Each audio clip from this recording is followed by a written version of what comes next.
everyone. Welcome to Work Love Wednesday. Sam Smeltzer here for Work Love Wednesday. It is time for Work Love Wednesday.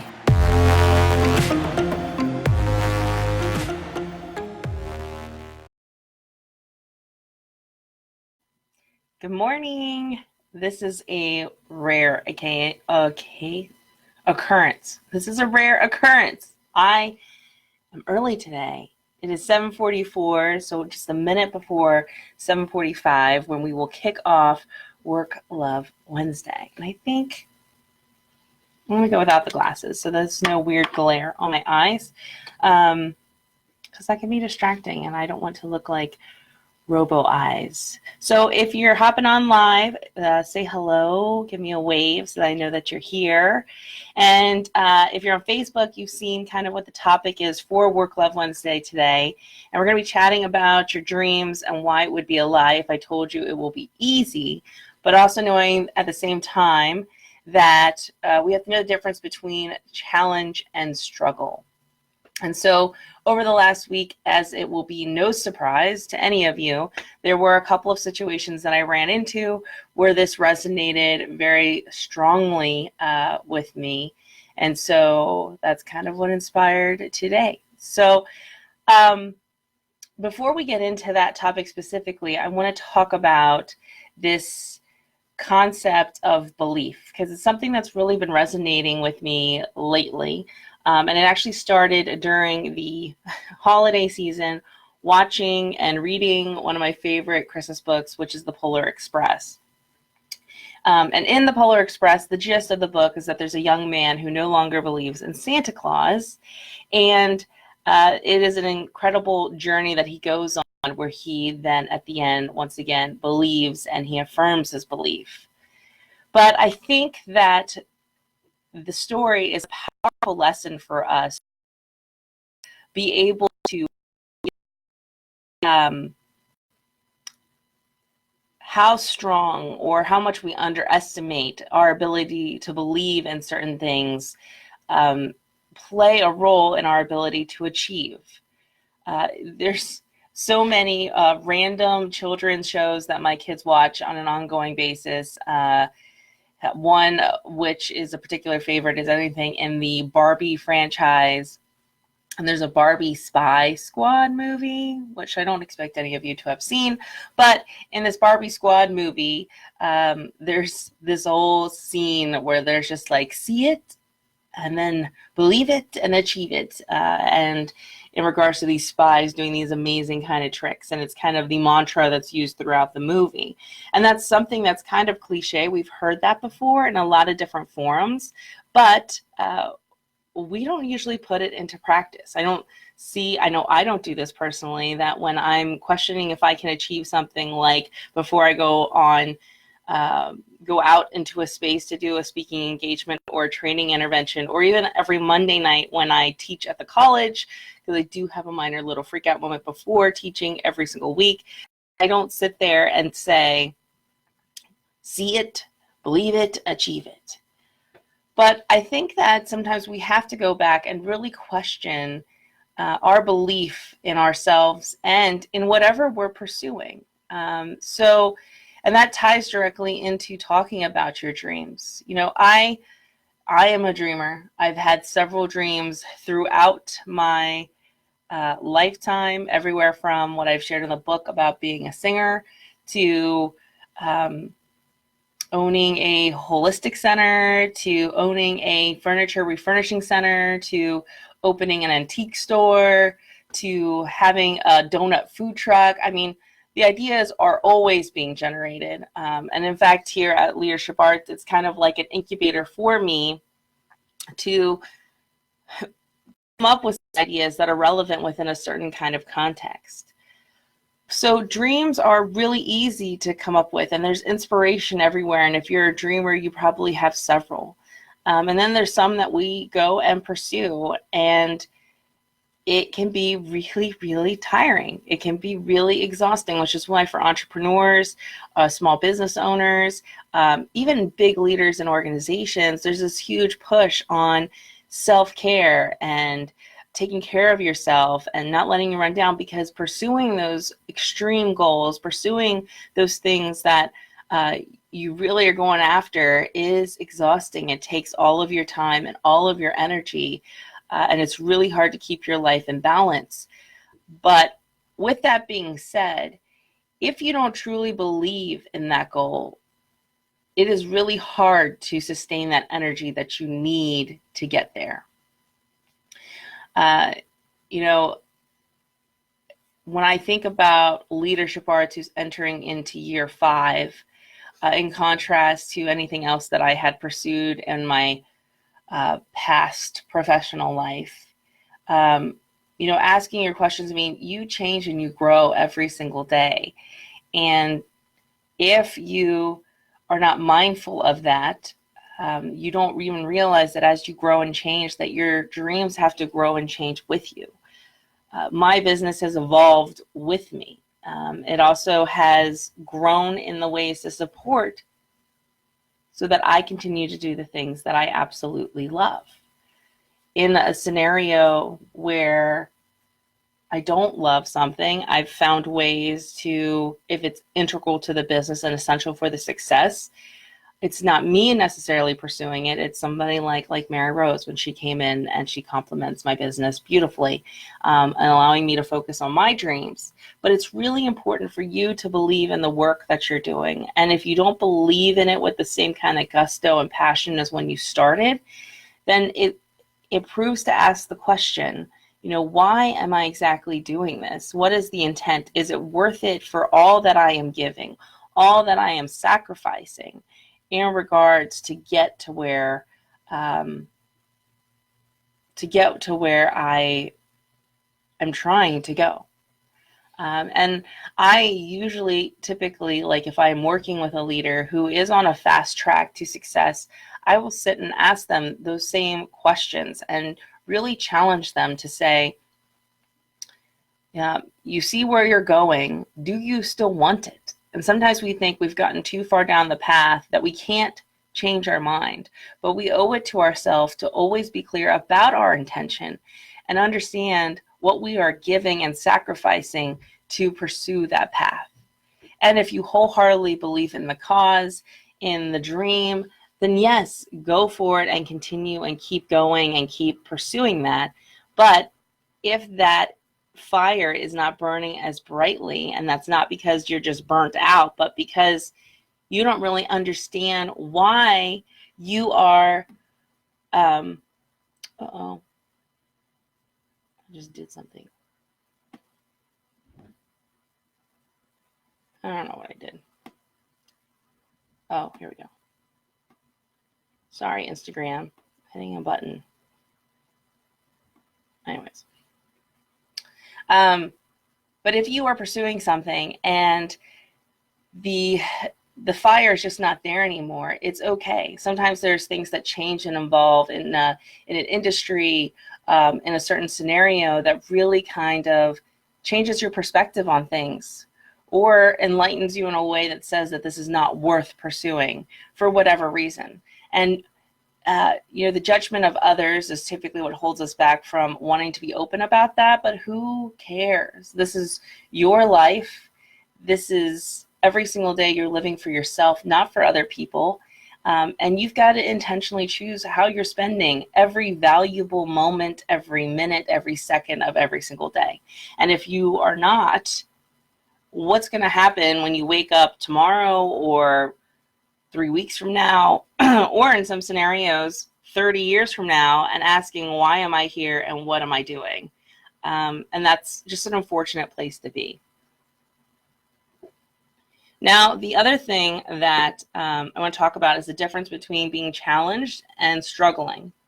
So when we're pursuing our dreams, we expect to be pushed. We expect to be expanded in our potential, because they're growing opportunities. When we pursue our dreams, as we evolve, we're growing.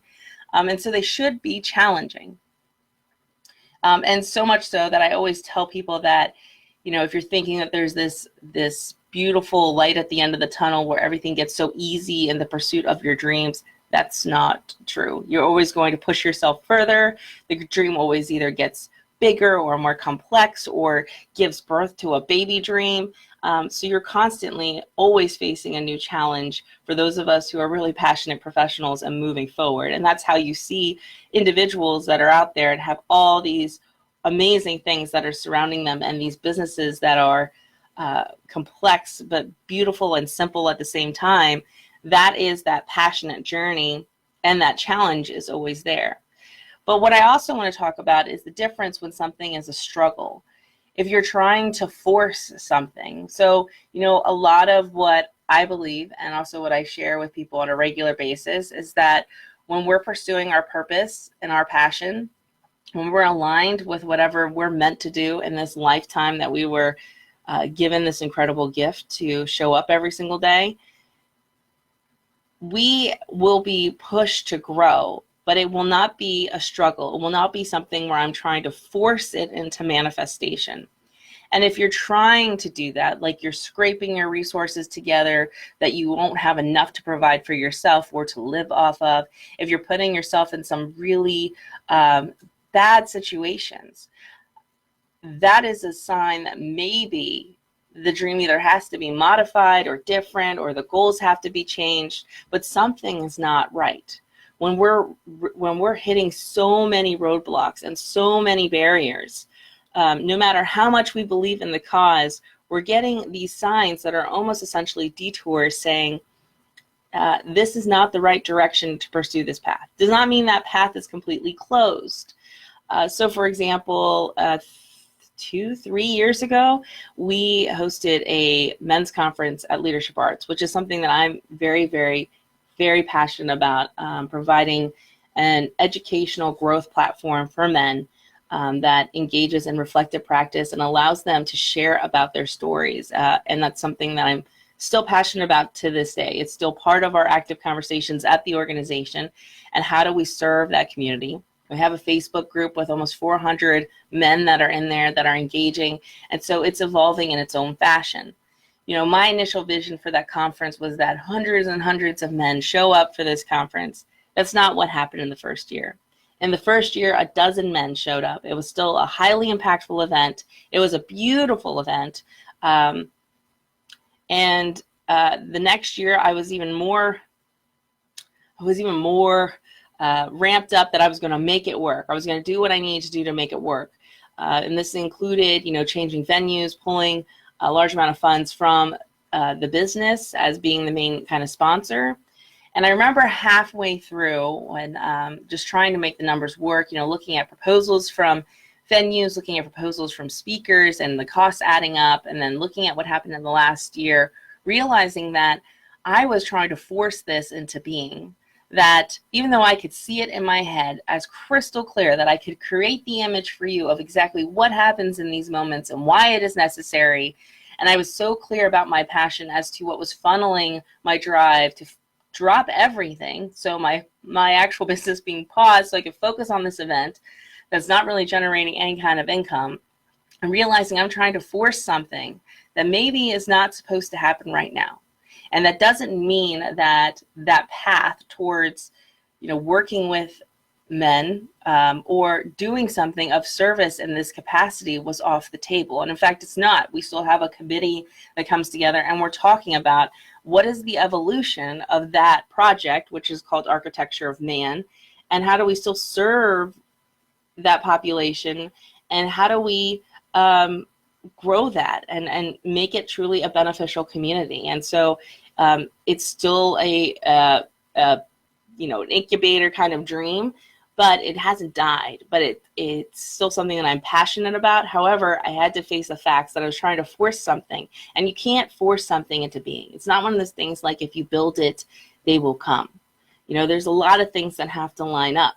You create an offering, and if you're somebody who's in the healing, teaching kind of capacity, which that's how I view my profession, you create these opportunities for people, but they have to be ones that people are willing to say yes to and give themselves permission to show up. And in this very digital age that we have, in my line of work, in the arena that I show up, we're dealing with a lot of vulnerabilities. We're dealing with a lot of shifting the perspective away from what I've always known and what I've always been taught. And that's kind of scary to just hit a register button on a page, whether that is for the men's conference or that is for coaching services or some of our other workshops here. And I'm very aware to that aspect.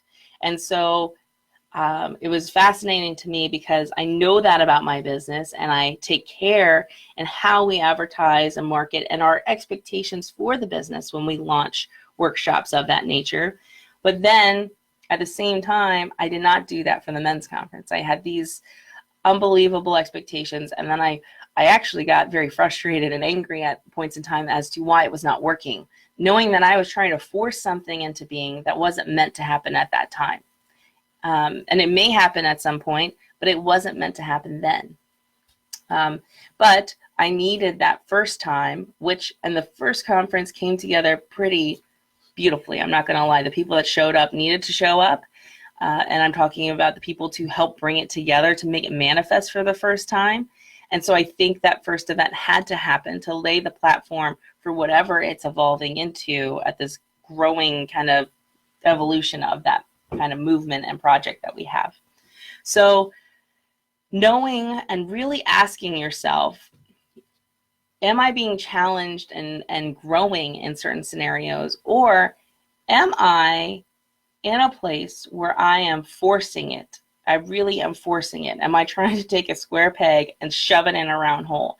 And if that's the case, that is a huge sign to hit the pause button and reevaluate. Not that you have to give up on it, but maybe either slow down the timeline, try it in a different fashion, but pay attention to that.